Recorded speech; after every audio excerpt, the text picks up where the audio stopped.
నమస్కారం. లక్ష్మి చెప్పే కథలకు స్వాగతం. వీణులతో వీక్షించటానికి సిద్ధం కండి. ప్రియ సఖులు, ఇప్పుడు మనం ప్రముఖ సీనియర్ రచయిత శ్రీ పిఎస్ నారాయణ గారు రచించిన స్పర్శ అనే నవలను ధారావాహికంగా విందామండి. ఈ నవల నవ్య సచిత్ర వారపత్రికలో 7 వారాల నవలల పోటీలో ప్రథమ బహుమతి పొంది 22/9/2010 నుండి 3/11/2010 వరకు ధారావాహికంగా ప్రచురింపబడింది. ఇప్పుడు మొదటి భాగం మొదలుపెట్టేస్తున్నానండి. రేపొద్దున్న 10 గంటలకు రమ్మనమని వాళ్ళకు చెప్పారు నాన్న, అంది తల్లి. అప్పుడు సరిగ్గా 9 దాటి అరగంట అయింది.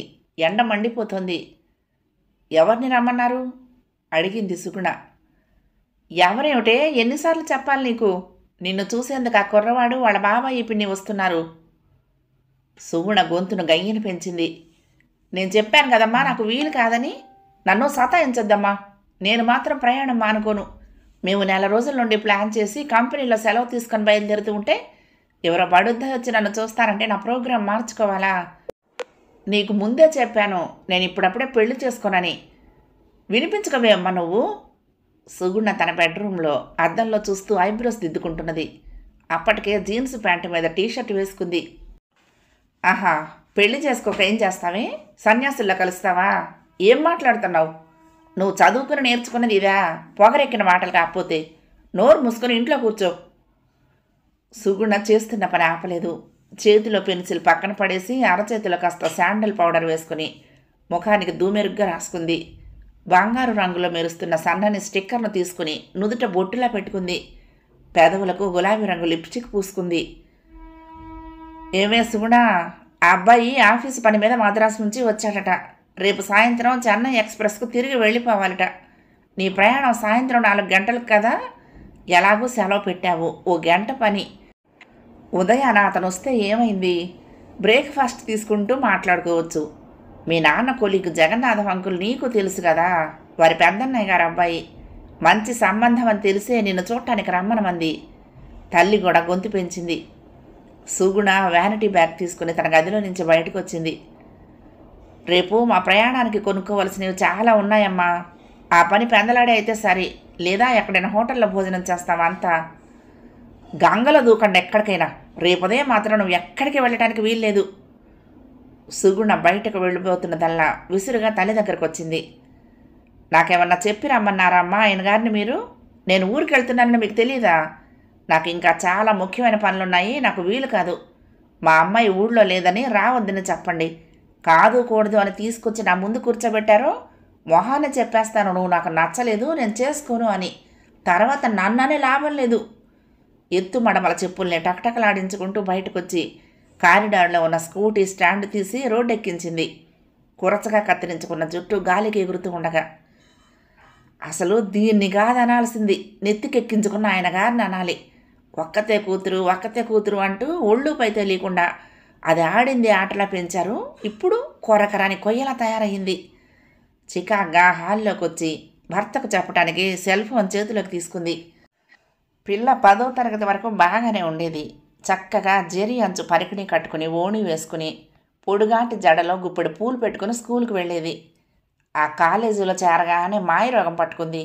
మగరాయుడిలా ప్యాంటు టీషర్టు, అపభ్రంశంగా జుట్టు కత్తిరించుకోవడమే కాకుండా హెన్నాతో కొబ్బరి పీచులా తయారు చేసుకుని అది గాలికి ఎగురుతూ ఉంటే కులుక్కుంటూ బయట తిరగటం. అవ్వా, పిదపకాలం పిదప బుద్ధులు.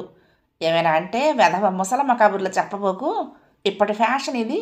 ఒకసారి బయటకు వచ్చి ప్రపంచం ఎలా మారిపోతుందో చూడు అంటూ ఓ దీర్ఘం అనుకుంటూ భర్తకు ఫోన్ చేసింది. ఆయన సెల్ ఆన్ చేయగానే, ఏమండి అది మొండికేస్తోంది, రేపు వీల్లేదంటున్నది. కాదు కూడదు అని కూర్చోబెట్టినా వాళ్ళ ముందు అవాకులు చవాకులు పేలి మన పరువు తీసేలా ఉంది. ఒక పని చేయండి, మీ కొలీగుకు చెప్పండి. పీరియడ్స్ అని ఆ సమయంలో చూపించడం మంచిది కాదు, ఈసారి వచ్చినప్పుడు ఏర్పాటు చేద్దామని చెప్పండి, మర్యాదగా ఉంటుంది అంది నీరసంగా దమయంతి. అటు నుంచి ఆయన ఓ నిట్టూర్పు విడిచాడు. పిల్లవాడు చెన్నైలో సాఫ్ట్వేర్లో పనిచేస్తున్నాడు.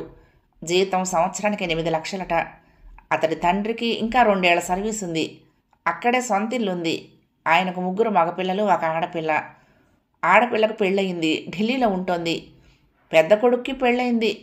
బెంగుళూరులో ఓ మల్టీనేషనల్ కంపెనీలో మార్కెటింగ్ మేనేజర్గా పనిచేస్తున్నాడు. ఈ అబ్బాయి రెండోవాడు. మూడో పిల్లవాడు ఇంజనీరింగ్ ఫైనల్ ఇయర్లో ఉన్నాడు. కాంచీపురం దగ్గర కాలేజీలో చదువుతున్నాడు. తన కొలీగ్ మంచి సంబంధం అని చెప్పడంతో కలిస్తే బాగుంటుంది అని ఆశపడుతున్నారు. కూతురంటే మహా చిరాకు వేసింది విష్ణుమూర్తికి. రాత్రికి ఒకసారి కూతురుతో మాట్లాడాక వాళ్ళకి చెప్దాంలే అనుకున్నాడు. సుగుణ శారద ఇంటికి వెళ్ళింది. అప్పటికే ఆ అమ్మాయి రెడీగా ఉంది. ఇద్దరూ కలిసి స్కూటీ మీద మారేడుపల్లిలో ఉన్న జయంతి దగ్గరికి వెళ్లారు. టూరు వెళ్తున్నది 4. ఆ ముగ్గురు కాక వరంగల్ నుండి నీలవేణి వస్తున్నది. రాత్రికల్లా ఇక్కడ ఉంటానంది. ముందు కలకత్తా చూసి శాంతినికేతన్లో ఓ రోజు గడిపి షిల్లాంగుకు ఫ్లైట్లో వెళ్లాలని, వీలుంటే చిరపుంజి కూడా చూసి రావాలనేది వాళ్ళ ప్రోగ్రాం. అన్ని చోట్లకు పోను రాను టిక్కెట్లయితే తీసుకున్నారు. చాలా కాలమైంది బయట తిరిగి. కాలేజీలో ఉండగా 2-3 సార్లు ఎడ్యుకేషన్ టూర్లో వెళ్ళిన మాట వాస్తవమే కానీ వెంట వచ్చే లెక్చరర్ల ఆంక్షలతో స్వేచ్ఛ ఉండేది కాదు. ఇప్పుడు ఉద్యోగాల్లో చేరారు. నీలవేణి ఒక్కతే ఉద్యోగం చేయనిది. పెద్దవాళ్లకు ఆ అమ్మాయి ఉద్యోగం చేయటం ఇష్టం లేదు. బాగా డబ్బుంది. వాళ్ళ బంధువుల అబ్బాయితోటే త్వరలో వివాహం జరగబోతోంది. అతడు వరంగల్లోనే కాలేజీలో లెక్చరర్గా పనిచేస్తున్నాడు. పెళ్ళయ్యేలోగా అంతా కలిసి ఓ 10 రోజులు హాయిగా తిరిగి రావాలనే ఉద్దేశంతో ఈ ప్రోగ్రాం పెట్టుకున్నారు. జయంతి వీళ్ళని చూస్తూనే రండి రండి మీకోసం ఎదురు చూస్తున్నాను అంది ఆదుర్దాగా. ఏమైందే అంత హడావుడిగా రమ్మన్నావు? సుగుణ అడిగింది. పొద్దున్నే 3 పోయిందే, దుర్గ ఫోన్ చేసింది. ఏమిటిట? అది అత్తగారింటి నుండి పారిపోయి వచ్చేసిందట. ఏదో గొడవైనట్టుంది అక్కడ. అదేమిటే ఏమైంది? ఆత్రంగా అడిగింది సుగుణ. భర్త ఓ పెద్ద అనుమానం మనిషిట, కాల్చుకు తింటున్నాడట. వాడికి తోడు అత్తమామల సాధింపు ఎక్కువైందిట. మానసికంగానే కాకుండా భౌతికంగానూ హింసిస్తున్నారట. అందుకే చెప్పా పెట్టకుండా రైలెక్కొచ్చేశానంటూ పొద్దున్నే ఫోన్ చేసింది చెప్పింది. దుర్గ వాళ్ళ కాలేజ్ మేటు. వీళ్లతో పాటే తిరుగుతూ చాలా సరదాగా ఉండేది. చదువుకుంటూ ఉండగానే పెళ్లి చేసి పెద్దలు వాళ్ళ బాధ్యత తీరిందన్నట్టుగా చేతులు దులుపుకున్నారు. అతడు ముంబైలో ఏదో ప్రైవేటు కంపెనీలో పనిచేస్తున్నాడు. మ్యారేజ్ బ్యూరో ద్వారా వచ్చిన సంబంధం. ఇరు పక్షాలకు అన్నీ నచ్చటంతో 6 నెలల క్రితమే పెళ్లి చేసి అత్తగారింటికి పంపారు. మరైతే దాని దగ్గరికి వెళ్దామా అడిగింది సుగుణ. నాకైతే మనం ఊరు నుండి వచ్చిన తర్వాత వెళ్దామని ఉంది. ఇప్పుడు వెళ్ళి దాన్ని చూసి బాధపడి ట్రిప్పును ఎంజాయ్ చేయలేమేమో అనిపిస్తోంది అంది శారద. జయంతి మాట్లాడలేదు. సుగుణకు శారద మాటలతో తిక్కరేగింది. అదంత ఇబ్బందుల్లో ఉంటే మనకు ట్రిప్ ఏమిటే అంది గయ్యమంటూ. ఇదిగో నువ్వు ప్రతిదానికి ఎగ్జైట్ అవ్వబోకు. నాకు తెలిసినంతవరకు అసలు కారణం వాళ్ళు దాన్ని అనుమానించి హింసించటం కాదు. వీళ్ళది తప్పుంది. పెళ్లికి ముందు కట్నం ఇస్తామని చెప్పి చివరికి ఏవో ఇబ్బందులు వచ్చి ఇవ్వలేకపోయారు. తర్వాత కూడా ఇవ్వలేదేమో. బహుశా అది మనసులో పెట్టుకుని వాళ్ళు సతాయిస్తూ ఉండొచ్చు అంది శారద. అంటే డబ్బులు ఇవ్వకపోతే సతాయించడమేనా? దానికి దీనికి సంబంధం ఏంటి? డబ్బులు ఇవ్వంది దాని అమ్మ నాన్న. కావాలంటే వాళ్ళని సతాయించుకోమను. సుగుణ కళ్ళు ఎర్రబడ్డాయి. శారద స్నేహితురాలు చేయి పట్టుకుని అనునయంగా అంది. దీన్ని ఏడిపిస్తే వాళ్ళని ఏడిపించినట్టు కాదే. సుగుణ పళ్ళు కొరికింది. ముందు వెళ్ళి ఓసారి దాన్ని పలకరించొద్దాము. అంతగా వాళ్లకు డబ్బు ఇబ్బంది అయి దాని కష్టాలకు అదే కారణమైతే మనమే కొంత సర్దుదాంలే అంది సుగుణ జయంతితో. స్కూటీ అక్కడ పెట్టేసి జయంతి వాళ్ళ కారులో ముగ్గురు దిల్సుఖ్ నగర్ వెళ్లారు. వీళ్ళని చూస్తూనే దుర్గ బయటకు వచ్చింది. 6 నెలల క్రితం పెళ్ళైన నాటికి ఈ రోజుకి పోలికే లేనట్టుగా ఉంది ఆ అవతారం. బాగా చిక్కిపోయింది. ఎప్పుడూ సరదాగా ఉండి తను నవ్వుతూ అందరినీ నవ్వించే దుర్గను చూస్తూనే ముగ్గురు గ్రహించారు దుర్గ నిజంగా ఇబ్బందుల్లో ఉన్నట్టుగా. ఎప్పుడొచ్చావే దుర్గా? సుగుణే ముందుగా నోరు విప్పింది ఆ అమ్మాయి గదిలోకి వెళ్ళిన తర్వాత. నిన్నొచ్చిన దానివి పొద్దుటిదాకా ఎందుకు ఫోన్ చేయలేదు? చేయలేకపోయాను. అందున ప్రయాణపు పడలిక. ఇంటికి వచ్చిన తర్వాత నేనేదో తప్పు చేసినట్లుగా మా వాళ్ల సణుగుడు. ఇంతకీ ఏమైందే? ఎందుకు వచ్చింది ఈ పరిస్థితి? దుర్గ పేలవంగా నవ్వింది. నేను కాపురానికి వెళ్ళిన కొద్ది రోజులకే తెలిసింది ఆ మహారాజు గారికి అప్పటికే ముంబైలో ఓ అమ్మవారు ఉందని. అది నాకు తెలియటంతో భయపెట్టి ఏదో ఒక వంకతో నా నోరు నొక్కేయాలని చూస్తున్నారు. కట్నం డబ్బు కోసం కూడా వేధిస్తున్నారా? సుగుణ అడిగింది శారద మాటలు గుర్తుకురాగా. ఆ బాకీ పెళ్ళైన నెలలోనే మా వాళ్ళు పొలం అమ్మి తీర్చేశారు. ఆ వంకతో వేధించే అవకాశం లేకనే నా మీద లేనిపోని అబాండాలు వేసి గోల చేస్తున్నారు చెప్పింది దుర్గ. పళ్ళు రాలగొట్టాల్సింది, ఎందుకు ఊరుకున్నావు? సుగుణే అంది. పళ్ళు రాలగొడితే కట్టించుకుంటారే, సిగ్గులేని మనుషులు, అందుకే ఉండలేక వచ్చేశాను దుర్గ చిన్నగా అంది. మరిప్పుడేం చేద్దామని? ఏదో ఒకటి చేస్తాను. వాళ్ళు తప్పు చేస్తూ సుఖంగా ఉండటం నేను సహించలేను అంది దుర్గ. ఆమె కంఠం ఆ క్షణాన దృఢంగా ఉంది. వాళ్లకు నేనేమిటో తెలిసొచ్చేలా బుద్ధి చెప్పాలి. మాటలతో అయ్యే పని కాదు. అక్కడుండి నేనొక్కదాన్ని ఏమీ చేయలేను. అందుకే వచ్చేసింది. ఇక్కడెవరినైనా లాయర్ను కలిసి వాళ్ళని కోర్టు చుట్టూ తిప్పి 3 చెరువుల నీళ్లు తాగిస్తాను అంది దృఢంగా. వాడు నిన్ను మోసం చేసినట్లుగా రుజువులు కావాలి కదే అంది శారద. శారద చాలా సాత్వికురాలు. త్వరపడి ఏ విషయంలోనూ ముందుకు దూకదు. లోతుపాతులు తెలుసుకోవాలని ప్రయత్నిస్తుంది. వాళ్ళిద్దరి ఫోటోలు కూడా దొరకపుచ్చుకుని వచ్చానులే అంది కాస్తంత ధీమాగా దుర్గ. అవి కంప్యూటర్ మీద తయారు చేసిన ఫేక్ ఫోటోలు అంటే? శారదే అంది మళ్ళీ. సుగుణ స్నేహితురాలి వంక చికాగ్గా చూసింది. వాళ్ల గురించిన వివరాలు నేను చాలా మటుకు తెచ్చానులే కానీ ముందు మీరు ఊరికి వెళ్ళిరండి, తర్వాత మనం ఏదైనా లాయర్ని కలుద్దాం అంది దుర్గ నవ్వుతూ. ఓకే, మా బాబాయి ట్విన్ సిటీస్లో లీడింగ్ లాయర్ అని తెలుసు కదా, ఇప్పుడు వెళ్దాం పద ఆయన దగ్గరికి అంది సుగుణ. ఇప్పుడు కాదులేవే, నన్ను ఒక 10 రోజులు ప్రశాంతంగా ఉండనియండి. ఈ డిస్టర్బ్డ్ మైండ్తో నేను ఎక్కడికి రాలేను అంది దుర్గ. ఆయన వచ్చి కాళ్ళ మీద పడితే వెళ్తావా? అలాంటి వెధవ పని మాత్రం చేయబోకే అంది సుగుణ. నేనేమంత తెలివి తక్కువ దాన్ని కాదులేవే. వాళ్ళు నన్ను హింసించిన దానికి అంతకంతా వాళ్ళు అనుభవించాలి. నా కాళ్ళ దగ్గర పడి ఉండి నే పారేసిన మెతుకులు తింటారు, లేక జైల్లో కూర్చుని చిప్పకూడు తింటారో వాళ్లే తేల్చుకోవాలి.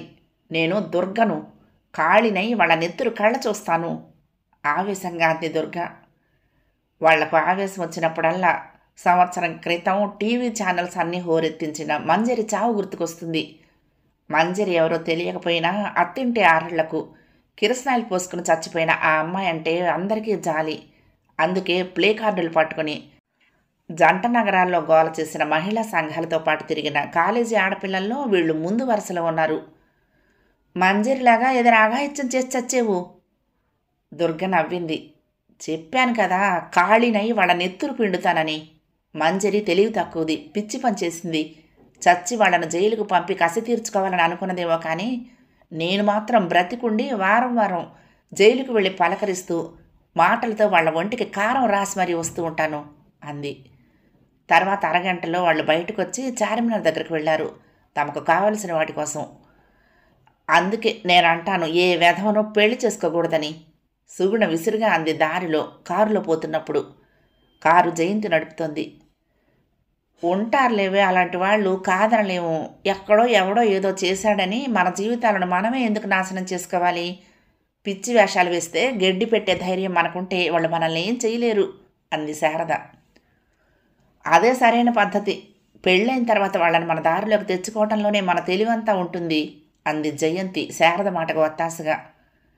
మీరంతా ఒట్టి దద్దమలే. వాడు మన వెనకాల గోతులు తవ్వుతూ అప్పుడప్పుడు మనకు వెన్నరాస్తూ ఉంటే మనం ఫ్లాట్ అయిపోతూ ఉంటాం.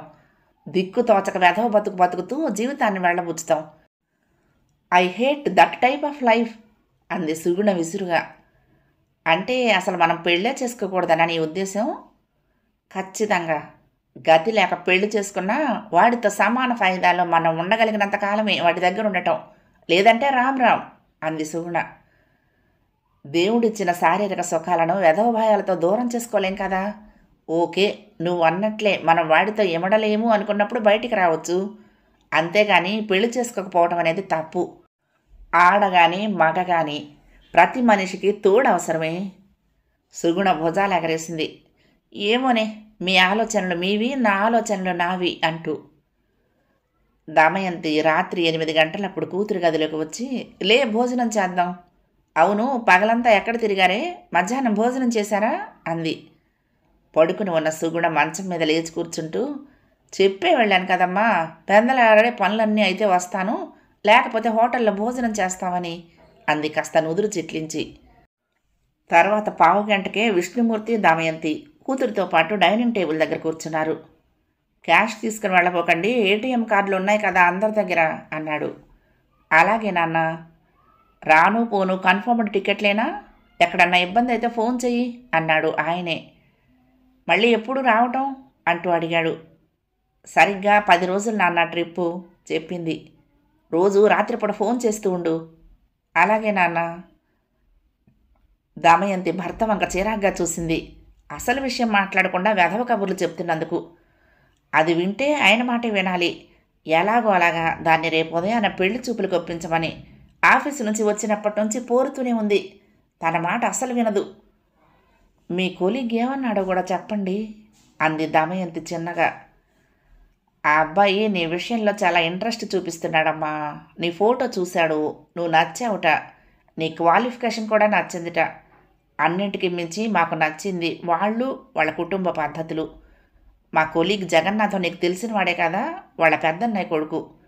జగన్నాథం కూతురు సుస్మిత పెళ్లిలోనే నేను చూశాను ఆ పిల్లవాడిని. అప్పుడే అనిపించింది నాకు ఆ అబ్బాయి నీకు ఈడు జూడుగా ఉన్నాడని. తర్వాత నేనే కదిలించాను. తండ్రి కూతురికి అనునయంగా చెప్పసాగాడు. సుగుణ మాట్లాడలేదు. తల్లి మీద ఎగిరినట్టుగా తండ్రి మీద ఎగరదు. ఇద్దరి జాతకాలు కుదిరాయి కనుక ఆ అడ్డంకి కూడా తీరిందిగా. దమయంతి గొణుగుతున్నట్టుగా అంది. కూతురంటే ఆమెకు భయం, నోటికి ఎంత వస్తే అంత అంటుందని. అమ్మో, నాకు తెలియకుండా నా వెనక గోతులు బాగానే తవ్వారన్నమాట. దమయంతికి మండిపోయింది ఆ మాటకి. ఓ మంచి పిల్లవాడిని చూసి నీకు పెళ్లి చేయాలనుకోవటం గోతులు తవ్వటమా? నీది నోరేనా అసలు? విసురుగా లేచి నిలబడింది దమయంతి. విష్ణుమూర్తి సైగ చేశాడు ఆమెను అక్కడి నుంచి వెళ్ళిపోమ్మని. ఇద్దరే కుమ్ము దుమ్ము.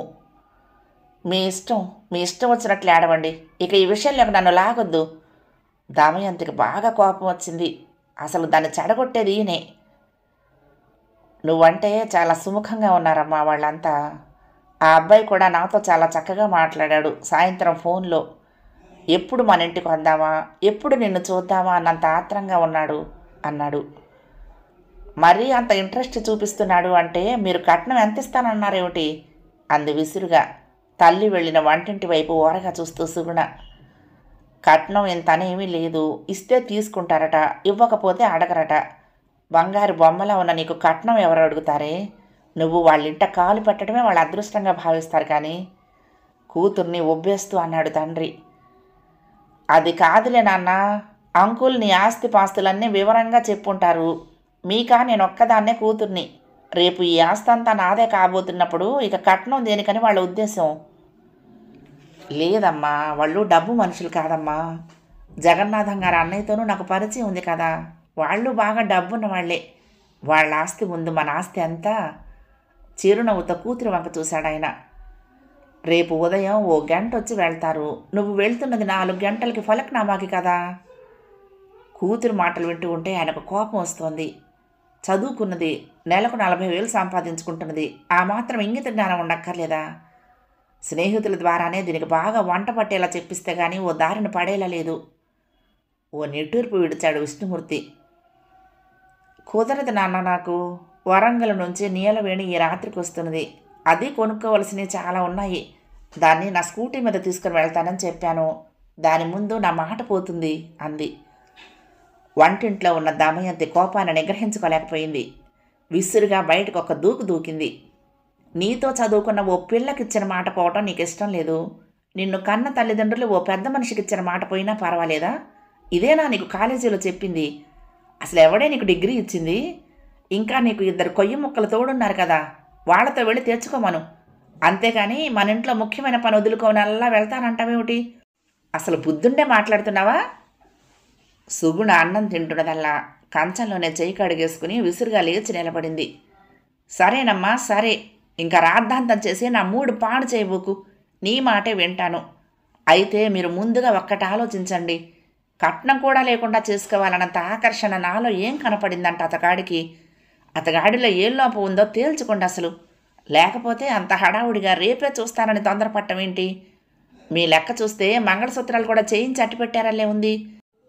నన్ను చూస్తూనే ఆయనగారు తల ఊపితే నా మెళ్ళో కట్టించేటందుకు. కూతురు తీరుకు దమయంతి నిర్వీణురాలైంది. విష్ణుమూర్తి అయితే తలెత్తలేదు. ఒక పని చేయండమ్మా, మీరు అంతగా చెప్తున్నప్పుడు నేనెందుకు కాదని చెడ్డదాన్ని అవ్వాలి? రేపు మాత్రం కాదు. ఈసారి ఆయన గారు హైదరాబాద్ వచ్చినప్పుడు పిలవండి. నేను ఓ పట్టుపట్టి చూస్తాను అతను ఎంత గొప్పవాడో అంటూనే తన గదిలోకి వెళ్ళి తలుపు మూసేసుకుంది. విష్ణుమూర్తి, దమయంతి విషణ్ణ వదనాలతో అటే చూస్తున్నారు. కాదు కూడదని తాము పట్టుపట్టినా అది ఏ అఘాయిత్యం చేస్తుందో అనే భయం మనసులో ఉండనే ఉంది. లేదా దాని మనసులో ఇంకెవరన్నా ఉన్నారేమో తమకు తెలియదు. ఈ కాలం పిల్లలు చదువుకుని అలా తయారయ్యారు మరి. సుగుణ హాలిడే టూర్కి వెళ్ళొచ్చిన 3వ రోజు రాత్రి 8 గంటలప్పుడు విష్ణుమూర్తి భోజనాల టేబుల్ దగ్గరకు వచ్చి కూర్చుంటూ ఉంటే అప్పటికే అక్కడ ఉన్న కూతురుతో అన్నాడు, వచ్చే వారం ఆదిత్య వస్తున్నాడట అని. ఆదిత్య ఎవరు? అడిగింది సుగుణ. దమయంతి ఏదో పని ఉన్న దానిలా అక్కడి నుంచి వంటింట్లోకి వెళ్ళిపోయింది. చెన్నై నుంచి జగన్నాథం అంకుల్ పెద్దన్నయ్య గారు అబ్బాయి చెప్పాడు. సుగుణకు అర్థమై ముఖం చిట్లించి 10 రోజులు హాయిగా పొందిన ఆనందాన్ని వీళ్ళు అప్పుడే తుడిచి పారేస్తున్నారన్నమాట అనుకుంది. 2 వారాల క్రితమేగా వచ్చి వెళ్ళింది, మళ్ళీ ఎందుకు తయారవుతున్నాడు అంత త్వరగా? నవ్వుతూ అంది. సుగుణకు తెలిసిపోయింది అతడి విషయంలో తనను అమ్మా నాన్న వదిలిపెట్టరని. జగన్నాథం అంకుల్ బాగా నూరిపోసినట్టున్నాడు. వాళ్ళ దగ్గర బంధువులింట్లో పెళ్ళిట, తల్లిదండ్రి వస్తూ ఈ పని కూడా అయిపోతుందని అతన్ని కూడా తీసుకొస్తున్నారు చెప్పాడు. ఎప్పుడు వస్తున్నారట మన ఇంటికి అడిగింది. పెద్దవాళ్ళు అంత పట్టుబడుతున్నప్పుడు తను మరీ మొండికేయటం బాగాలేదనిపించింది. వీళ్లతో గొడవపడి మనసు పాడు చేసుకునే కంటే అతన్ని చూసి ఏదో వంకతో తనకు నచ్చలేదని చెప్పేయటమే సులువు అనుకుంది. అందుకో దారి కూడా ఉంది. తండ్రి అంతకుముందే చెప్పాడు. ఆ అబ్బాయి తండ్రి ఫోన్లో అన్నాడుట, మా అబ్బాయి తన భార్య గృహిణిగానే ఉండాలి అని అనుకుంటే మాత్రం మీ అమ్మాయి ఉద్యోగం మానేయాల్సి వస్తుంది అని. పెద్ద కోడలు ఉద్యోగం చేయటం లేదుట, కూతురు ఉద్యోగం చేయటం లేదుట. వాళ్ళు ఉద్యోగం చేయనక్కర్లేదు అంటూ ఉంటే పొద్దుట్నుంచి సాయంత్రం దాకా ఆ ఆఫీసులో పడి ఒళ్ళు విరుచుకోవటం దేనికి? హాయిగా కాలు మీద కాలేసుకుని ఇంట్లో కూర్చోక అనేది తన తండ్రి భావన. ఇంటి 4 గోడల మధ్య పడి ఉండే ఫక్తు బానిస బ్రతుకు బతకటం తన తల్లికి సంతోషం కలిగించేదే. అందుకే ఖచ్చితంగా అతడికి చెప్పేయటమే, ఎట్టి పరిస్థితుల్లోనూ తన ఉద్యోగం చేయకుండా ఉండనని. దాంతో పీడ విరగడైపోతుంది. అంతేకాదు వాడిని యాగి చేసి పంపకపోతే తన పేరు సుగుణే కాదు. అటు తల్లిదండ్రుల మాట విన్నట్టు ఉంటుంది, ఇటు తను కోరుకున్నది అవుతుంది అనుకుంది. నువ్వు చెప్పినట్లే శని ఆదివారాలైతే బాగుంటుంది అన్నాను. మన అదృష్టం కొద్దీ ఆదివారం తిథి బాగుంది. సాయంత్రం 3 గంటలకు రమ్మన్నాను చెప్పాడు విష్ణుమూర్తి. ఎండ మండిపోయే సమయంలోనా? హాల్లో ఏసీ కూడా లేదు. మీ బెడ్రూమ్లోనో నా బెడ్రూమ్లోనో కూర్చోవాలి. అదంత బాగుండదేమో. బలం లేకపోయినా ఓ కుంటి కోత కూసింది ఎగతాళిగా. మన ఇంట్లో ఓ స్పేర్ కూలర్ ఉంది కదే, అంతగా అయితే ఆ గంట సేపు అది హాల్లో పెడదాంలే. సరే, ఆ ఏర్పాట్లన్నీ అయిపోయిన తర్వాత నేను కాదనటం దేనికి? చిత్తం అలాగే. ఆయన గారి ముందు ఓ అరగంట తల వంచి కూర్చుంటాను. పెళ్లి చూపుల్లోనే కాళ్లకు దండాలు పెట్టడం లాంటివేమీ ఉండవు కదా అంది తల్లికి వినపడేలా వంటింటి వైపు ఓరగా చూస్తూ సుగుణ. కూతురి ఎగతాళికి విష్ణుమూర్తి మొహం చిన్నబోగా తల వంచుకున్నాడు. దమయంతి మాత్రం నోరు మెదపలేదు. ముందే విష్ణుమూర్తి చెప్పటంతో కూతురు ఎంత కవ్వించినా మాట్లాడొద్దు అని. వాళ్ల ముందు పిల్ల ఎలాంటి రభస చేయకుండా ఉండాలని మనసులోనే దేవుణ్ణి ప్రార్థించుకున్నాడు. మీ స్నేహితురాళ్ళని ఎవరినైనా రమ్మనమంటావా అడిగాడు. చేస్తున్నదే వెధవ పని, దానికి తోడు ఆ కోతి మొక్క దేనికి అంటూనే వంటింటి వైపు తిరిగి, అమ్మా నువ్వు ఇక రావచ్చు. నాన్న క్లాస్ తీసుకోవటం, నేను తలపటం అన్నీ అయిపోయాయి. కంచంలో ఇంత అన్నం పడేస్తే తిని వెళ్ళి హాయిగా నిద్రపోతాను. మళ్ళా తర్వాత ఎన్నాళ్ళకు దొరికానో అది అంది పెద్దగా. ఆదివారం మధ్యాహ్నం 2 గంటలప్పుడు జగన్నాథం ఫోన్ చేశాడు. రాహుకాలం మరొక 10 నిమిషాల్లో వెళ్ళిపోతుంది. మేం బయలుదేరిపోతాం. ఎట్లా లేదన్నా వనస్థలిపురం నుంచి మీ ఇంటికి గంట పడుతుంది. మళ్ళీ పెందరగాడు ఎక్కడి నుంచి బయలుదేరితే అటు నుంచి అటే అన్నయ్య వాళ్ళను సికింద్రాబాద్ స్టేషన్కి తీసుకువెళ్ళి చెన్నై ఎక్స్ప్రెస్ ఎక్కించేస్తాను అన్నాడు. అలాగే, మీరు వచ్చేటప్పటికి మేము రెడీగా ఉంటాం అన్నాడు విష్ణుమూర్తి. వెంటనే అదే మాటను భార్యకి చెప్పాడు. దాన్ని కాస్త తయారు చెయ్యి. స్వీట్లు హాట్లు ఉన్నాయి. కాఫీకి డికాక్షన్ ఫిల్టర్లో వేసించు. కలిపే ముందు నన్ను అడుగు. ఎంతమందికి పంచదార వేయాలో ఎంతమందికి అక్కర్లేదో కనుక్కుంటాను. వాళ్ళు మొత్తం 5గురు వస్తున్నారు అన్నాడు హడావుడిగా విష్ణుమూర్తి. అవునే దమయంతి, వాళ్ళు ఎండలో వస్తారు కదా, రాగానే ఏదైనా కూల్ డ్రింక్ ఇస్తే బాగుంటుందేమో. కొట్లో ఏదైనా ఒక పెద్ద సీసా తీసుకుని రానా అన్నాడు. ఇది సుగుణకు చూస్తున్న మొదటి సంబంధం. అంతా కొత్తగా ఉంది. కాస్త తెలిసిన పెద్దవాళ్ళని ఎవరినైనా పిలుద్దామన్నా సుగుణ ఏ సొడ్డు మాటలు అంటుందోననే భయం. ఆ పైన వస్తున్న జగన్నాథం బాగా పరిచయస్తులే కదా అనే ధైర్యం. అవన్నీ నేను చూసుకుంటాను కానీ మీరు కంగారు పడబోకండి. మీ కూతురి సంగతి మీరు చూసుకోండి అంది దమయంతి. తొందరగా స్నానం చేసి తయారవ్వమని చెప్పవే అన్నాడు. మీరే చెప్పుకోండి అంది వంటింట్లోకి వెళ్ళిపోతూ దమయంతి. 2:15 అవుతూ ఉండగా కూతురి గదిలోకి ఓసారి తొంగి చూసింది. ఏం చేస్తున్నదో చూద్దామన్నట్టుగా. అప్పటికే సుగుణ స్నానం చేసి పూల మ్యాక్సీ వేసుకుని ఉంది. తలదూకుంటున్నది. మంచం మీద ఇస్త్రీ చేసిన జీన్స్ ప్యాంటు, తెల్లటి టీషర్టు పెట్టున్నాయి. వాటిని చూసినా చూడనట్లుగా దమయంతి, అమ్మా జెరీ పూలు కుట్టిన లైట్ గులాబీ చీర కట్టుకో, పచ్చటి నీ ఒంటి మీద అది బాగుంటుంది. బీరువాలోది సన్నటి చైన్ తీసుకుని మెడలో వేసుకో. మల్లెపూలు తెప్పించాను, జడేసుకుని పెట్టుకో. లిప్స్టిక్లో పాడు పూసుకోబోకు. నీకేమే చక్కగా ఉంటావు. సహజంగా ఉంటేనే బాగుంటుంది. స్టిక్కర్ కాకుండా కుంకుమ బొట్టు కాస్త కనపడేలా పెద్దదిగా పెట్టుకో అంది. కూతురు తన మాటలకు అరుస్తుందేమోనని భయపడుతూనే చెప్పింది. చీరొద్దమ్మా, ప్యాంటు చొక్క వేసుకుంటేనే హాయిగా ఉంటుంది అంది సుగుణ. దమయంతి మనసులోనే కోపాన్ని దిగమింగేసుకుంటూ, వస్తున్నది పెద్దవాళ్ళు, వాళ్ల ముందు ప్యాంటు వేసి కూర్చుంటే మర్యాదగా ఉంటుందా? పెళ్ళైన తర్వాత ఏ ఏడుపు ఏడ్చినా ఎవరూ పట్టించుకోరు అంది పళ్ళ బిగున. నన్ను చూసి వాళ్ళు పారిపోవాలనే కదా నేను కోరుకుంటున్నది పక్కపక్క నవ్వుతూ. సరేలే, నీతో నాకెందుకు కానీ నువ్వు చెప్పినట్లే అమ్మమ్మలా తయారయ్యి ఆ పిల్లగాడిని భయపెడతానులే. దీనికి జన్మలో పెళ్లి కాదు అనుకుంటూనే ఒకసారి భర్తకు, దాని సంగతి మీరే చూసుకోండి అన్నట్టుగా సైగ చేసి వంటింట్లోకి వెళ్ళిపోయింది. అక్కడ పనులు పూర్తి చేసి తను స్నానం చేసి చీర మార్చుకోవాలి. 3 అవుతూ ఉండగా వాకిట్లో కారు ఆగింది. విష్ణుమూర్తి, శకుంతల గేటు దాకా వెళ్ళి వాళ్ళని లోపలికి ఆహ్వానించారు. కుర్రవాడు చాలా బాగున్నాడు. పసుపు పచ్చని రంగు, ఎత్తుకు తగ్గలావు. అతడి తల్లిదండ్రులు కూడా హుందాగా ఉన్నారు. జగన్నాథం అందరినీ పరిచయం చేశాడు. ఆయన భార్య రుక్మిణి దమయంతికి తెలుసు. సుగుణ ఆంటీ ఆంటీ అంటూ ఆమెతో చాలా చనువుగా ఉంటుంది. తనతో కలిసి కాలేజీలో చదువుకోకపోయినా వాళ్ళ అమ్మాయి సుస్మిత కూడా తెలుసు. ఆ అమ్మాయికి పెళ్ళై పూణే వెళ్ళిపోయింది. కారు దిగుతూ ఉండగానే దమయంతి రుక్మిణి చెయ్యి పట్టుకునల్లా పలకరించింది. బాగున్నారా? రండి వదిన గారు. మనం కలిసి 2 నెలలైంది. వద్దామంటే నాకు తీరుకుండటం లేదు అంది నవ్వుతూ. ఎక్కడా మీరో మూల మేమో మూల అంది రుక్మిణి నవ్వుతూ. అందరూ లోపలికి వెళ్ళి హాల్లో కూర్చున్నారు. దమయంతి కంగారు పడుతూ ఉంటే జగన్నాథం భార్య లేచి వంటింట్లోకి వెళ్ళి ఆమెకు సాయం చేస్తూ, మా పెదబావగారు వాళ్ళు చాలా మంచివాళ్ళు. అబ్బాయి బుద్ధిమంతుడు. మీరు అనవసరంగా కంగారు పడద్దు. కాసేపు కూర్చుని సరదాగా కబుర్లు చెప్పుకుందాం. సుగుణ తయారయ్యిందా? ఇంకా మేకప్ చేస్తున్నదా? అయినా దానికి ఏ అలంకరణ లేకుండా ఉంటేనే బాగుంటుంది అంటూ సుగుణ బెడ్రూమ్లోకి వెళ్ళి తర్వాత 10 నిమిషాల్లోనే సుగుణను బయటకు తీసుకొచ్చింది. శకుంతల కూతుర్ని చూస్తూనే ఆశ్చర్యపోయింది. తను చెప్పినట్లే అలంకరించుకుంది. చీరలో కుందనపు బొమ్మలా కళకళలాడుతున్నది. జగన్నాథం భార్యే సుగుణను అందరికీ పరిచయం చేస్తుంది. ఉద్యోగం చేస్తున్నదన్న పేరే కానీ చాలా బిడియస్తురాలు అంటూ. కూల్ డ్రింకులు, టిఫిన్లు, కాఫీలు అయ్యేప్పటికీ అరగంట పట్టింది. పెద్దవాళ్ళు అడిగిన ప్రశ్నలన్నింటికీ ఒద్దికగా సమాధానం చెప్పింది సుగుణ.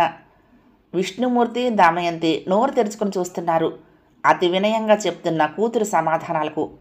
తమ కుటుంబ పరువు నిలబెడుతున్నందుకు ఎంతగానో సంతోషించారు. కాస్తంత గర్వం కూడా వేసింది. ఇదిగో మా దగ్గర కూర్చుని చిలక పలుకులు మాట్లాడటం కాదు. మీ ఇద్దరు ఒంటరిగా కూర్చుని మాట్లాడుకోండి. మీ ఇష్టాలు తెలుసుకోండి. ఇందులో బలవంతమేమీ లేదు. ఇద్దరికి ఇష్టమైతేనే వివాహం జరిగేది. భవిష్యత్తులో ఎలాంటి ఇబ్బందులు రాకూడదనే మా అందరి కోరిక. మేమే లోపలికి వెళ్ళమా, మీరు వెళ్తారా అంది రుక్మిణి. దమయంతి వెళ్ళి మాస్టర్ బెడ్రూమ్లో ఏసీ ఆన్ చేసి వచ్చింది. జగన్నాథం భార్య లేచి సుగుణను తీసుకుని ఆ గదిలోకి వెళ్ళింది. నువ్వు అడగదలుచుకున్నవన్నీ శుభ్రంగా అడిగేసేయి. చెప్పదలుచుకున్నవన్నీ వాడికి చెప్పి. నీకు తెలుసో తెలీదో, 30 సంవత్సరాల క్రితమే నేను మీ అంకుల్ ఇలా ఒంటరిగా కూర్చున్నప్పుడు ఎంత నిర్మోహమాటంగా చెప్పానో తెలుసా? తర్వాత అమ్మా నాన్న చీవాట్లు పెట్టినా లెక్క చేయలేదు. నేను స్వీట్లు తినను, నాకు అవంటే పరమాసహ్యం, నేను చెయ్యను. బయట నుంచి కొనుక్కొచ్చినా నా చేతులతో మరొకరికి పెట్టను. అందుకు ఇష్టమైతేనే నన్ను చేసుకోండి అని. ఇప్పుడైతే నాకు అలవాటు తింటున్నాననుకో, ఎప్పుడు ఆవగా వంటే తినే ఆయనేమో షుగర్ వచ్చి మానేశారు అంది పకపకా నవ్వుతూ ఆమె. తర్వాత 2 నిమిషాల్లోనే ఆదిత్య గదిలోకి వచ్చి ఆమె ఎదురుగ్గా కూర్చున్నాడు. ఎవరు ముందు మాట్లాడటం మొదలుపెట్టాలా అన్నట్టుగా ఇద్దరూ కాసేపు ఒకళ్ళ మొహంలోకి ఒకళ్ళు చూస్తూ 2 నిమిషాలు కూర్చున్నారు. సుగుణ పరిశీలనగా అతని మొహంలోకి చూసింది. చిరునవ్వు అతడి సొంతమా అన్నట్టు పెదవులు విచ్చుకుని ఉన్నాయి. నేను చెన్నైలో సాఫ్ట్వేర్లో పనిచేస్తున్న సంగతి మీ వాళ్ళు చెప్పే ఉంటారు అన్నాడు అతను. చెప్పారు కానీ నాకు అర్థం కానిది ఒక్కటే. నేను హైదరాబాద్లో పనిచేస్తున్నాను. మా కంపెనీకి బ్రాంచ్ లాంటిది ఏది చెన్నైలో లేదు. మరి ఎలాగా అని నేను ఆలోచిస్తున్నాను అంది సుగుణ సూటిగా అసలు విషయంలోకి వస్తున్నట్టుగా. అతను మాట్లాడలేదు. చిరునవ్వుతో ఆమెను చూస్తూ ఉండిపోయాడు. Stunning beauty. అతడు తన అన్నదానికి ఎలా రియాక్ట్ అవుతాడా అన్నట్టుగా అతడి వంక చూస్తూ ఉండిపోయింది సుగుణ. మనిషి బాగానే ఉన్నాడు కానీ మనసు ఎలాంటిదో. మీరు ఉద్యోగం ఖచ్చితంగా చేయాలనా? ఎందుకు అనుకుంటున్నారు అలా అని? Just for discussion sake. మనసులోని ఆలోచనలను మనం ఒకరికొకరం తెలుసుకుని అవగాహనకు రావాలనే కదా పెద్దవాళ్ళు మనకి అవకాశం ఇచ్చింది అన్నాడు. ఆమె తటపటాయిస్తూ కొద్ది క్షణాలు మౌనంగా ఉండిపోయింది. Please be frank. మొహమాట పడొద్దు. మనసు విప్పి మాట్లాడుకుందాం. చెప్పండి, ఎందుకు ఉద్యోగం చేయాలని అంత పట్టుదలగా ఉన్నారు? నా స్వేచ్ఛను పోగొట్టుకోవటం ఇష్టం లేదు కనుక అంది. మీకు ఎలాంటి స్వేచ్ఛ కావాలి? అదే నవ్వు. ఆ ప్రశ్న క్షణం సేపు గుండెల్లో కలుక్కుమనేలా గుచ్చుకుంది. తడబడింది. మొదటి భాగం సమాప్తం. ప్రియ సఖులు, ఈ కథ మీకు నచ్చితే తప్పకుండా లైక్ చేయండి, షేర్ చేయండి, కామెంట్ చేయండి, సబ్స్క్రైబ్ చేసుకుని నన్ను ఎంకరేజ్ చేయండి. ఉంటానండి. ప్రేమతో లక్ష్మి. కృష్ణా తీరం, దుర్గమ్మ సన్నిధానం. నమస్తే.